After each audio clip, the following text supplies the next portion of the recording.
Hello and welcome to this week's episode of Dreamers and Doers Women Living Their Dreams. And I'm Carolina Stevens from Journey to Empowerment. I'm a certified dream builder coach as well as life mastery consultant. And so today I want to introduce you to a very cool and accomplished lady. And I had the privilege to be on her podcast. And we kept chatting after the interview, and it became really apparent to me that Kimberly is a real dreamer and doer, and that you'd be really enjoying her story and be inspired by her. And so this is why I invited Dr. Kimberly here today. So welcome. Thank you so much for being here, Kimberly. Oh, yes. Thanks for inviting me. I am very excited. I've been waiting for this day to have this conversation, and I hope we inspire a lot of people to dream and do and just make their life wonderful.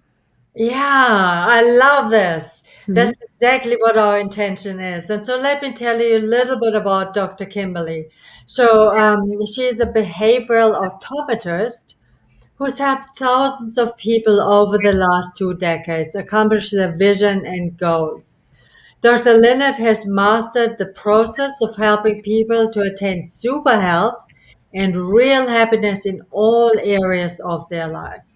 And after practicing Dr. Lynette's techniques, people perform at their highest potential while enjoying their extraordinary journey.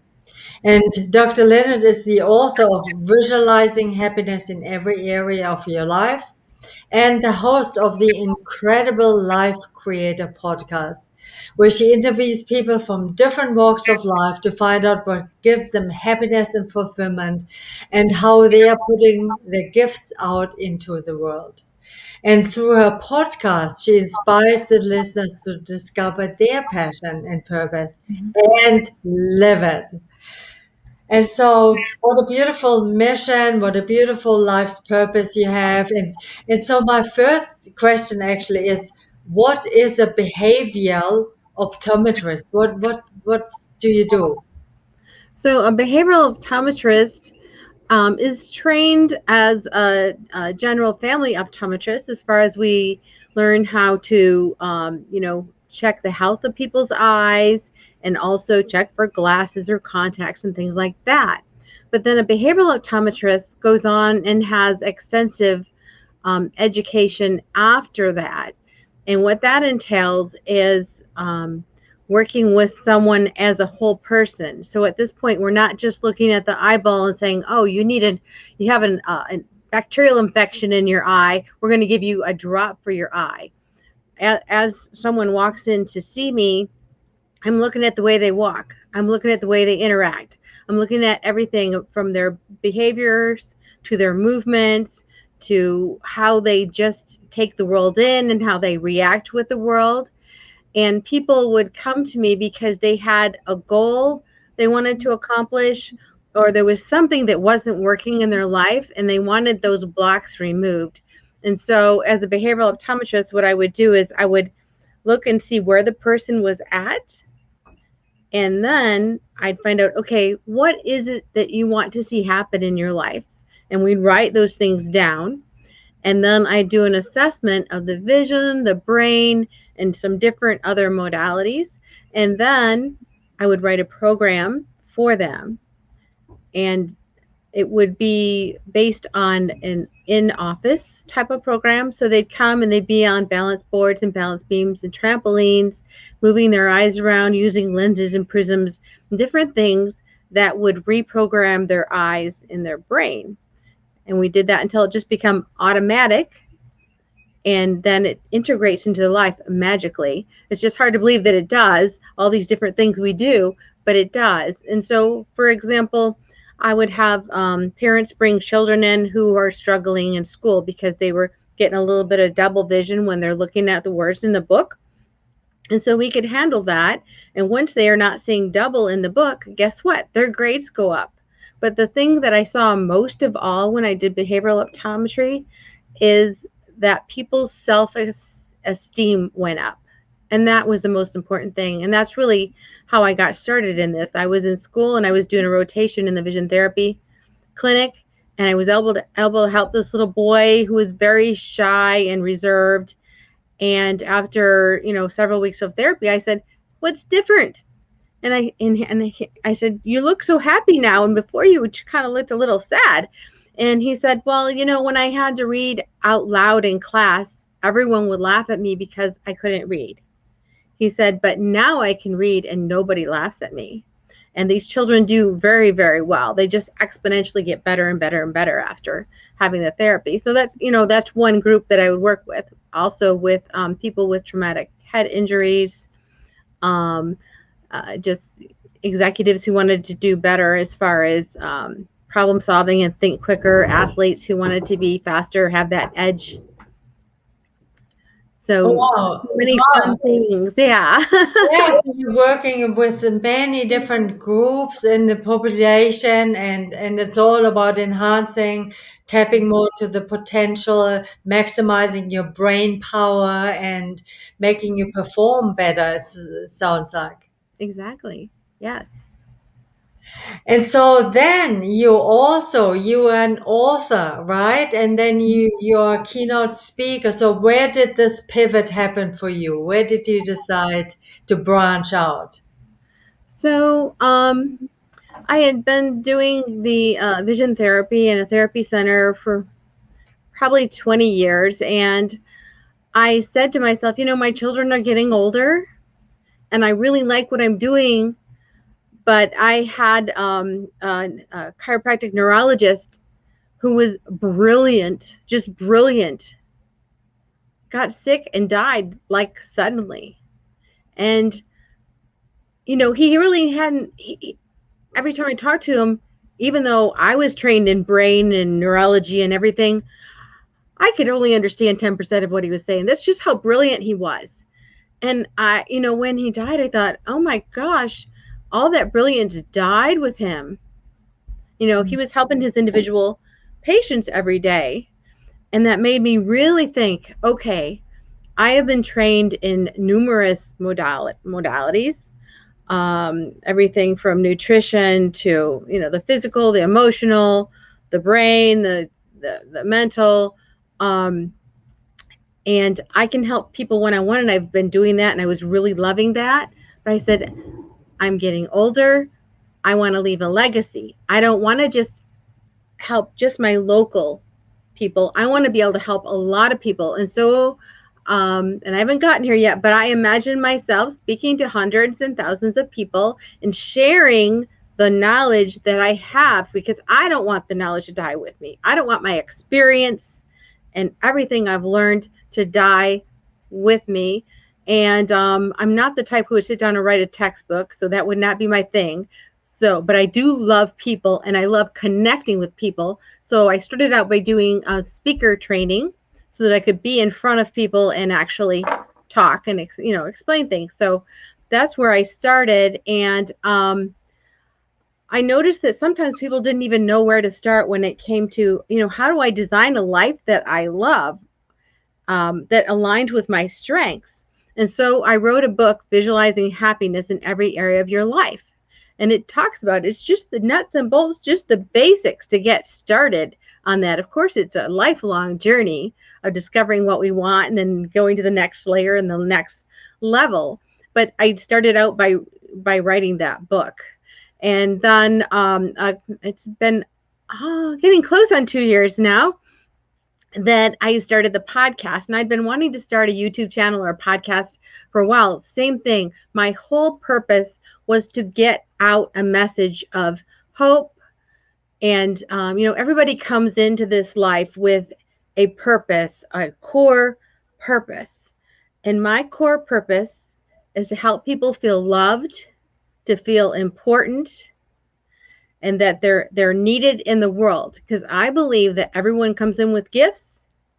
And when you're sharing your gift, everyone benefits. Everyone gets to win from sharing the gift you have.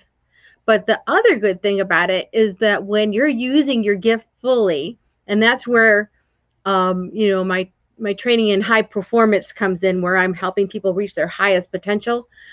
You don't want to just use your gift. You want to explode your gift. and I've heard someone else say this, and I think it's just so true. I want to leave this world empty. You know, I want to use my gift to the fullest. I want to, study or learn from someone else, or just make myself stand out there where it's a little bit frightening because I'm in the unknown. I want to stand there and just keep going forward and seeing, okay, there's not really a ceiling, there's not really a wall, because as soon as you go forward, guess what? You can step forward another one. So how big can you get? How much can you use your gift before your time runs out? And no one knows how much time they have left. And that's another reason why I did this is uh, back several years before that, when I had my therapy center, I got a call that my dad had been in a car accident. Two cars on an icy road hit him at the same time. Car Mm. totaled. We didn't think he was going to come out of it. And I had this realization that we can be gone in a moment. You think you see this 20-year-old young guy with muscular body, strong, bold, confident. All it takes is a bus. You Mm. know, it's just, we don't know when our time is going to be. So I'm going towards that.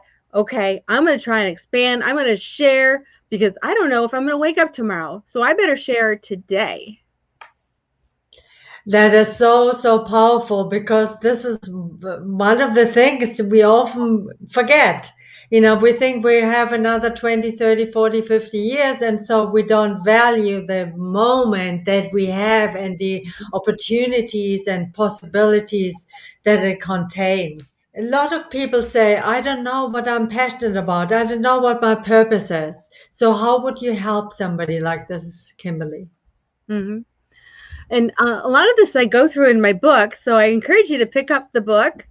Um, that it kind of goes through. Okay, you ask yourself, who am I? And you can start out with something as simple as a personality test. There's hundreds of them out there. Okay, what environments do I thrive in? Which environments do I hate? There's some people that love the loud party environment, and there's other people that's like, oh, it's too much. They want to be in a library. You know, find out what it is you like. Do I like working with people? Do I like working with data? Just those basic things. And then, what things am I good at? What are my natural talents? What things am I interested in? Some of them you might have already pursued, but some of them you haven't pursued, but you've been interested for a while. Well, that's a clue. You should at least go try them and try them out for a while and see what it is. And something even as simple as, like, one of the things on my bucket list is when I was in summer camp when I was a kid, we did archery and I really liked it. And I said, one day I'm going to go and do archery, but as busy as I am, I haven't gone and done archery, but everything helps you learn from it. So you can learn from archery. You can learn lessons in life. You can learn lessons in archery that you can apply in business. I happen to like CrossFit.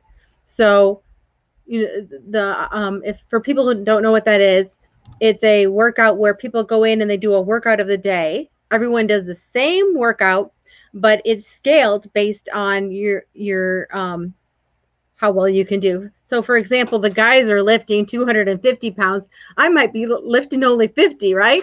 But we're doing the same workout. But the thing about CrossFit is when you do something like a workout, it's really important that you complete. So, and there's support around you and everything. But I've learned from CrossFit that it doesn't matter how hard it gets. You don't stop until you get to the end. So I think when you go out and you're trying these things and learning about yourself, you can learn, what you like, what you don't like. You can push your limits and see, hey, I really can do that, and just raise your confidence by learning new things and experiencing new things. But I think a lot of times when people haven't found their passion, it's because they haven't tried enough things. They haven't experienced enough things. someone who's a natural piano player, these kids that come in and they're 3 and they're playing the piano. What if no one ever showed them a piano till they were 10? Maybe they never saw a piano. All of a sudden they're 10 and they sit down and they're doing it like this. But if they would have showed them the piano when they were 2, they would have started early. So go from the small town, not knowing anything. You know what I mean? When you're a small town, you don't always know what's out in the world. Go out and be a world traveler for a little while. I don't mean literally you have to travel the world, but go into a different environment and find out what that's like, and go into a different culture and find out what that's like. So you want to try different things to find out, what you would like. And the other thing is, I lost what it was. But there's ways to find out what it is that you really, really like and that you would enjoy. Oh, that's the other thing I'm thinking of. A question I sometimes tell people to ask themselves is, what is it that pulls your heartstrings? What is it that makes you cry? There are people who have started nonprofits and different things, like, the woman who her son was killed by a drunk driver, and what is it? Mothers Against Drunk Driving, MAD. She has this organization now to help people to, of course, hopefully not drink and drive, but also to support mothers and fathers who have lost a child to a drunk driver. So that came from her heart, from her experience. And sometimes we experience things in life that show us our path. Yeah, and it's really interesting. I love all the bits and pieces that you're saying about leaning in. What would you like? What don't you like? Being an adventurer in life, trying out different things and being willing. And yeah, as you're saying, we learn from each thing that we do. And often, sometimes, and that's what I found in my own life as well as many people's lives, our life purpose is often born from challenges that we experience. When you're talking about challenges, how do you deal with challenges, Dr. Kimberley? I guess it just depends what the challenge is. So, like many other women, I was a single parent most of my time growing up with my kids. I was pregnant with my 3rd child. Actually, I asked for a divorce, and 2 weeks later, I found out I was pregnant with my 3rd child. But, we had already been going through so many things that there was no way I was going to change my mind, just even though I was. And, as a single parent, I think one of the most important things was to have support of friends, family. I mean, when you really feel like you can't do it, even just talking to someone makes a big difference. Have someone talk you through it. I also have things that I've done where sometimes things just get hard and you just feel like having a cry day. It's just hard because you're tired. I mean, I was working full time and taking care of kids, and not all mothers will go to this extreme, but like when my children were babies, I had the opportunity to be able to bring them to the office with me. So I would bring them to the office. I had a nanny, and I remember, in between patients, nursing one of my kids. And then at that time we were wearing suits. It was earlier on. We're more casual now, but I'd wear like a navy blue suit to work. And I remember going back more than one time, and patients would say, Dr. Linert, you got milk running down the back of your suit. Oh my gosh, yeah. A long line of stuff down the back here. It was milk from the baby, burping the baby. So, I think there were times when I had those times when it was really hard, but even talking to someone sometimes didn't help. And I do some things like put on really happy music or some kind of music to pull me out. So to change my state. So if I'm in a state of sad or overwhelm, it doesn't take much to take you out of it. It's all up here. It's all how we perceive and look at things. So if I'm looking at things and my body is down and I'm looking down, I'm going to feel more down. Whereas even if I do this, if I put my arms out and put even my head up and I'm looking up and I breathe, that can change my state. I put on the right music, that can change my state. I read the Bible or something encouraging, that can change my state. Saying my prayers, doing a meditation. So there's so many things we can do to change our state when things get really tough. And of course, when it comes to challenges in business, finding the right mentors or the right support to help you who have expertise. Because I'm learning more and more as I get older that we want to stay in our lane. And by that, I mean, I'm going to stay in the lane of being a doctor, of doing what I do best, which is assessing people, helping them break down patterns, make new ones, and, have a wonderful, amazing life and just reach their highest potential. That's what I do. I encourage people, I inspire people, and I like to broadcast and interview people. I love interviewing people because I'm insanely curious about people and interested. So I want to stay in my lane. I do not want to do paperwork. I do not want to do administrative stuff. And even, the little bit of stuff I do on social media, I just do the minimum. That is not my lane. So I think, staying in your lane and getting people who are good at what you're not good at help. Yeah, 100% agree. When you find out what you really love, you want to spend your time doing that and then delegate and get yourself help. And I also love what you said about mentors. So did you have mentors through your life that really helped you? Yes, I really did. So many mentors, even starting, as a child. Of course, my parents, my mom and dad were always great mentors for me.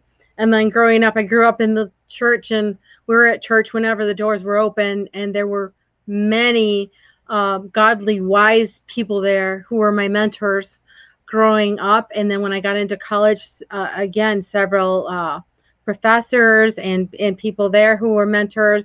And then when I started into my specialization, the doctor, and I want to say his name because I was so thankful to him, Dr. David Cook of Cook Vision Therapy in Marietta.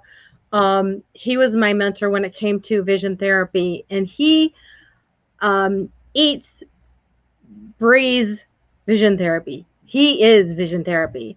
And I learned so much from him. And I owe the fact of all the people I've helped.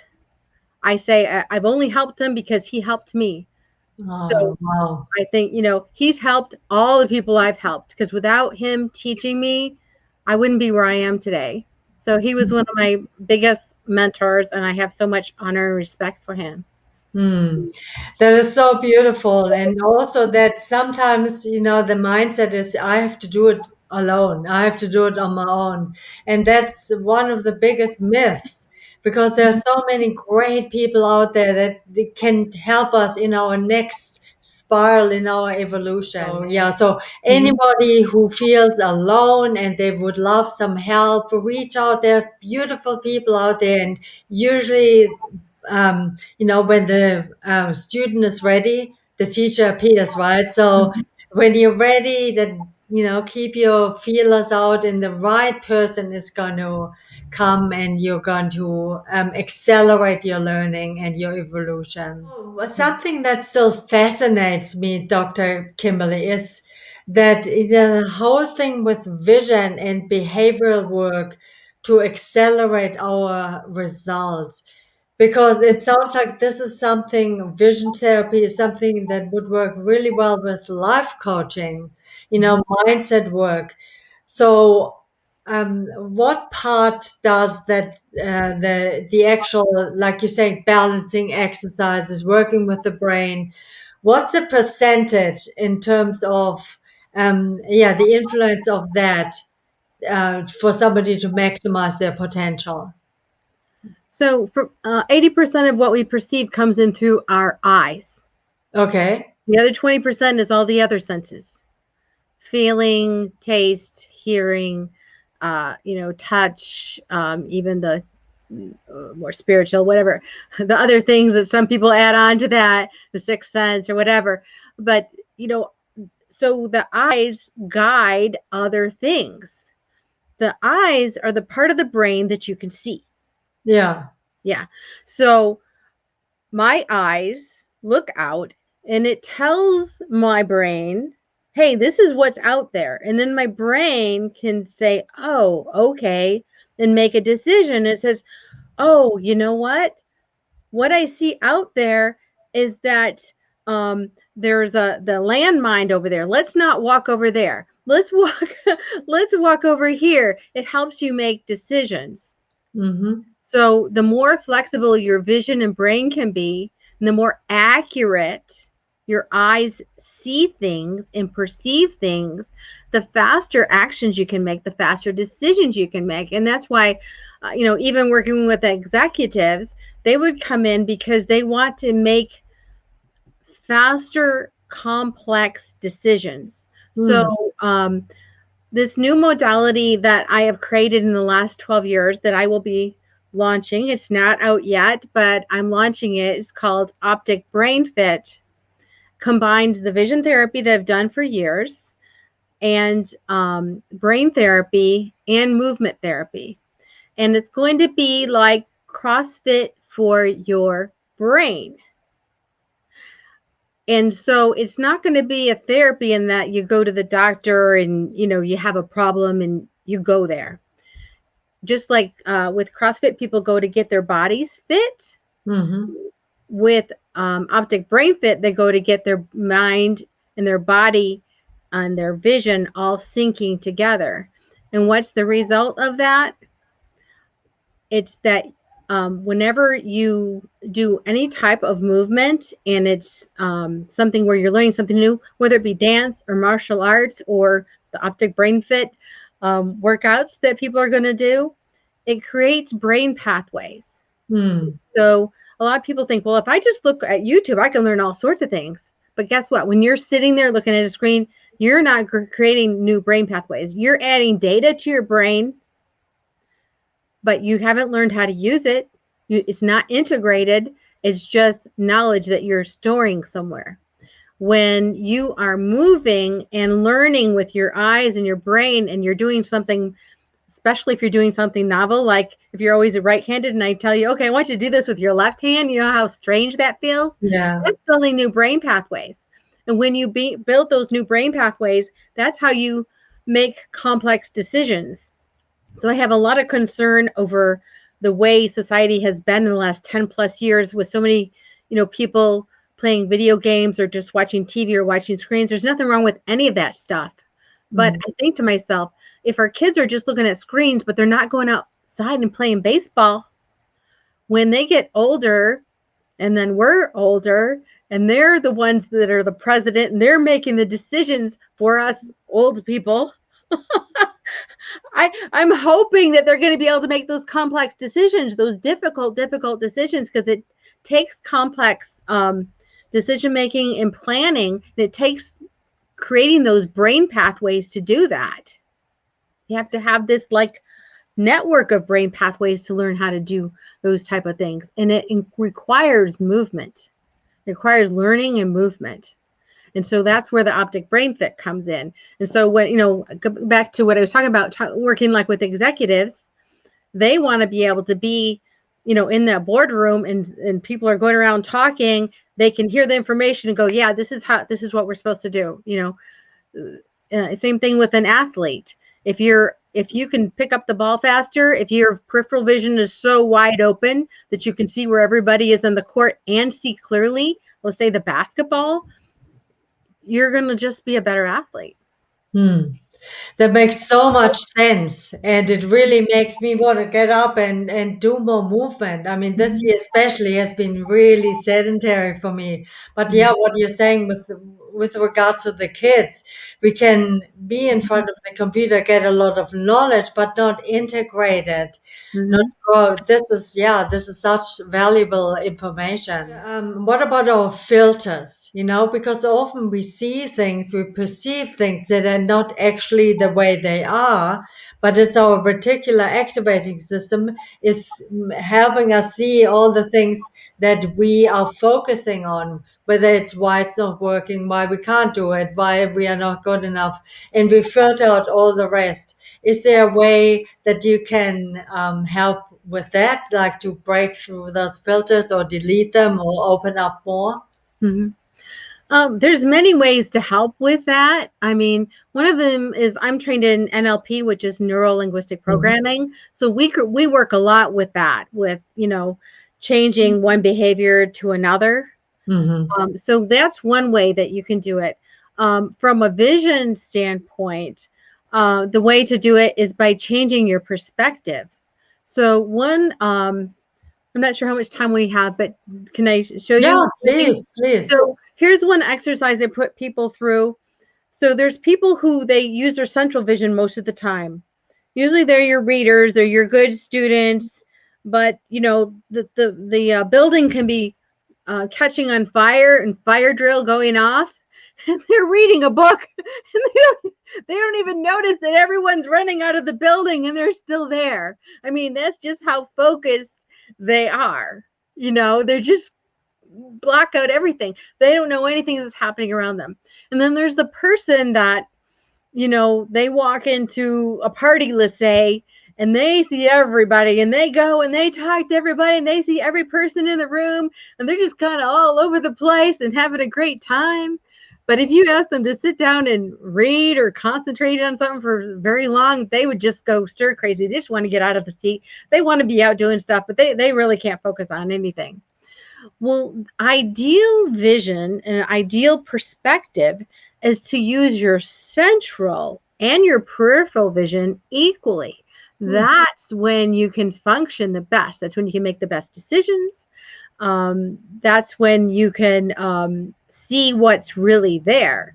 So, for example, if you're just central, and let's say that the world is a big puzzle, like a jigsaw puzzle, it's got all these pieces.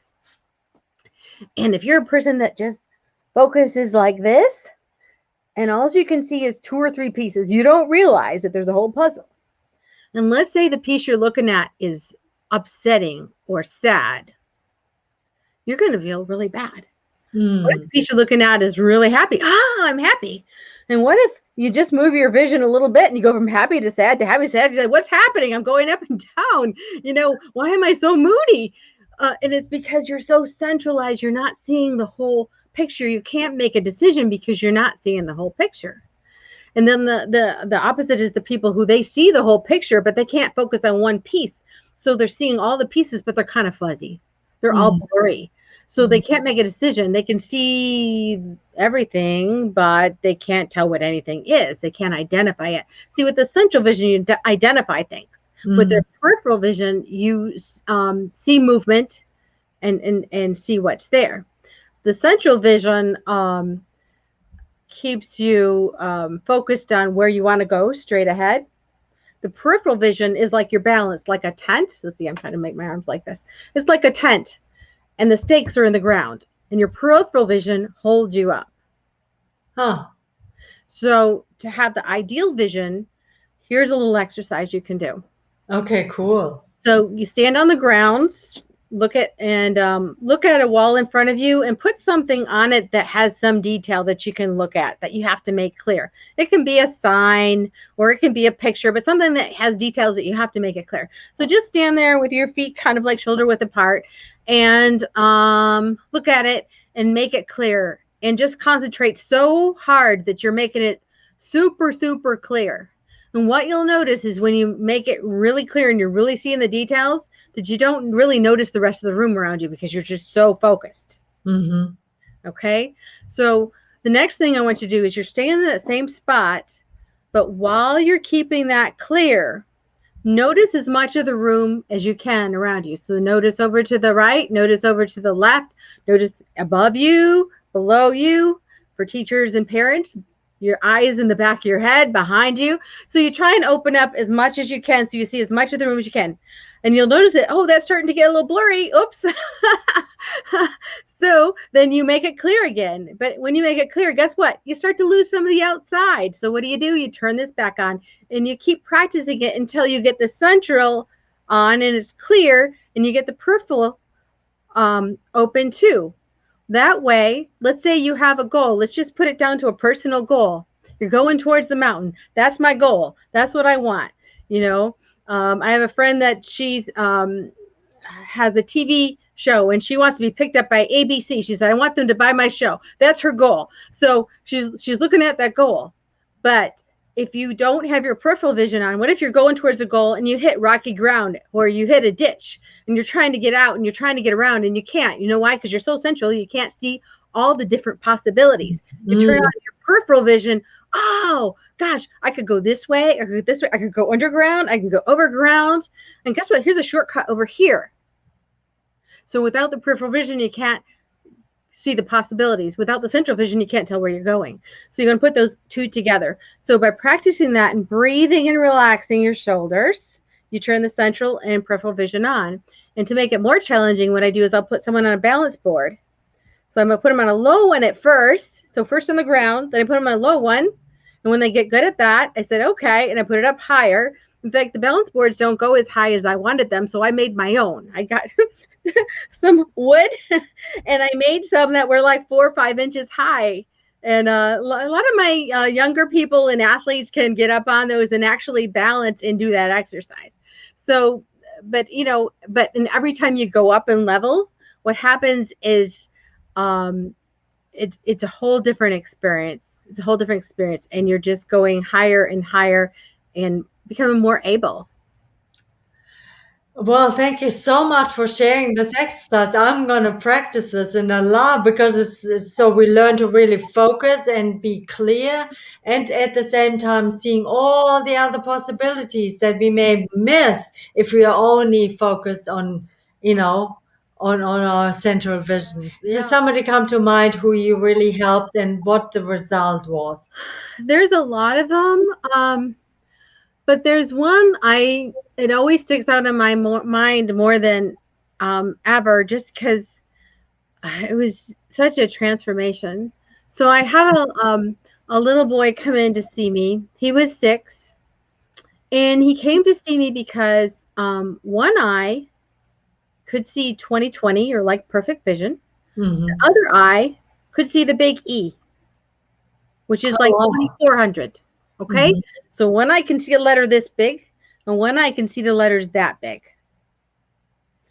And one of the traditional treatments for that, especially if they go and see an ophthalmologist, which ophthalmologist is like a surgeon, is if they have someone that has an eye that doesn't see well, sometimes it's called a lazy eye. The official word for it is amblyopia. They will actually patch the person's good eye and have them walk around seeing with the eye that doesn't see. And they do this to children quite often. Now, I don't really agree with that, because first of all, if you asked an adult to put a patch on their good eye and they could hardly see anything, it was blurry in the whole world, how many hours do you think the adult would keep that patch on? Yeah. They wouldn't keep it on. But yet they're putting these patches on kids all day long, or during the school day, and then expect them to do their schoolwork.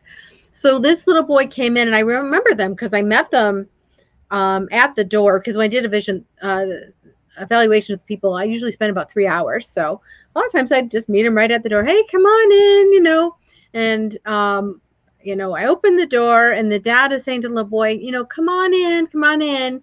And the little boy's looking down like this. And he's just holding on to the door. He doesn't want to come in. He just looks so defeated. So defeated. And, part of it is that he can't see. Yeah. He's got this patch on. He came and he had this patch on. And so I started working with him, and we did a lot with the vision, but we also did a lot to integrate, the vision and the body and the brain. And we got to the point where he still saw 20/20 in the better eye, but then he got up to 20/30 in the eye that was seeing poorly just by doing the therapy, which is almost unheard of. I mean, you don't hear of Wow. many people doing that big of a change. But here's how that happened. The mom and the dad were really, really committed to the child's results. In fact, this child was in karate, and his dad was also a karate master. And so, they even noticed in karate that it affected him, because it would affect his balance and things like that. If you can't see on one side, it really affects your balance and your depth perception and everything. And so they were kind of hardworking, dedicated people who do well at things in life anyways. But they worked really diligently with him on the therapy at home, as well as brought him into the office, and as well as they were working on these martial arts. And by the time we finished with him, he became the number one child in karate competition in the state. Oh, wow. That's amazing. Yeah. So now he could see, and he had that championship. So but again, the reason I do everything, whether it be encourage people with my podcast or with my book or with a prayer or with the therapy or with this new optic brain fit workout, it's what drives me, what fulfills me is seeing people's confidence skyrocket, seeing people feel Mm. good about themselves and feel like they can do anything. Hmm. Because when you feel like you can do anything, you can. That's true. Yeah. What a beautiful story. What a beautiful impact you're having. And so let me ask you, what's your best advice for living, a life of happiness, fulfillment, and success? If you'd have a little nugget for our viewers.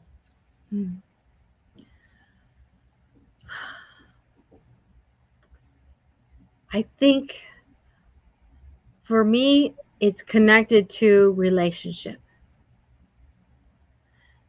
It's relationship with your faith. For me, I'm a Christian, so it's, to Hmm. God.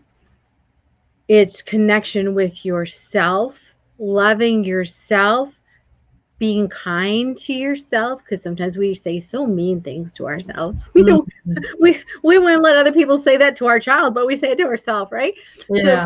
having a loving relationship with yourself, and having a loving connection and relationship with your family, with your friends, and just having the support you need. I think support is so important in our lives, and to feel needed. When I wrote the book, I did a lot of research on happiness and what makes us happy. Mm. And one of the main things is that people have to feel needed. Hmm. Because when they didn't feel needed, especially like older people or whatever, they get sick and die. They don't Mm. feel needed. They say, why should I be here? Mm. So people have to feel needed. So to have those connections and to let everybody be living at their fullest potential. And the best relationships I have are the ones where I'm enhancing their life. Mm. I'm supporting them in their dreams, and they're supporting me in my dreams. So, yeah, relationship, connection, I think that is the key to an amazing life. Mm. Yeah, I would 100% agree. And Mm. so, Dr. Kimberly, how can people reach you? If they want to get in touch and explore what's possible for them. Mhm. Probably the best way is on social media. So it's just under Kimberley Linert.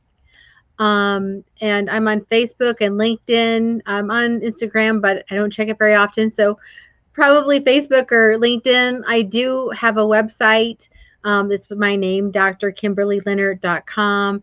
And I would love for people to listen to my podcast, Incredible Life Creator. And on that, I interview wonderful people like you, Carolyn. I loved our interview. Thank But people from all walks of life, to find out what gives them happiness, fulfillment, how they're putting their gifts out into the world.